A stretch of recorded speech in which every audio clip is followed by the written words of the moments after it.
बाप आणि लेकीला सोडा या भाषेपर्यंत येतात आणि अमित शहाला खुश करायचं, मोगॅम्बोको खुश करणार. तर मला असं वाटतं ते रावणाचे वंशज आहेत. कंस आणि रावणाचे वंशजच असतील, निर्गुण आणि अमानुष असतील. बघा, हे जे अजित पवारांपासून तटकरेपर्यंत आणि प्रफुल्ल पटेल यांच्यापर्यंत या सगळ्यांना आज जे काही मिळालंय हे शरद पवार साहेबांमुळे मिळालं. त्यांची जी किंमत आज बाजारात आहे ती शरद पवारांनी निर्माण केली. जसं आमच्याकडे एकनाथ शिंदे पासून त्यांच्याबरोबर जे 40 चोर गेले त्या चोरांची किंमत जी आहे ही शिवसेना, माननीय बाळासाहेब ठाकरे, उद्धव ठाकरे यांच्यामुळे आहे.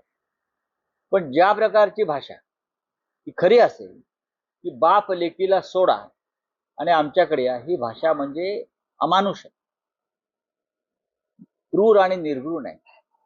संतोष देशमुखचा खून जेवढा निर्घृण आहे तेवढीची भाषा निर्घृण आहे.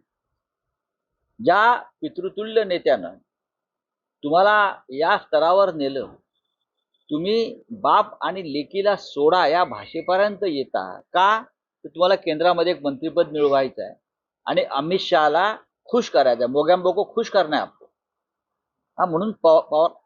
आणि मला आश्चर्य वाटतंय, पुन्हा या कठीण परिस्थितीत पवार साहेबांनी 8 खासदार निवडून आणले, त्या परिस्थितीत कष्ट करून.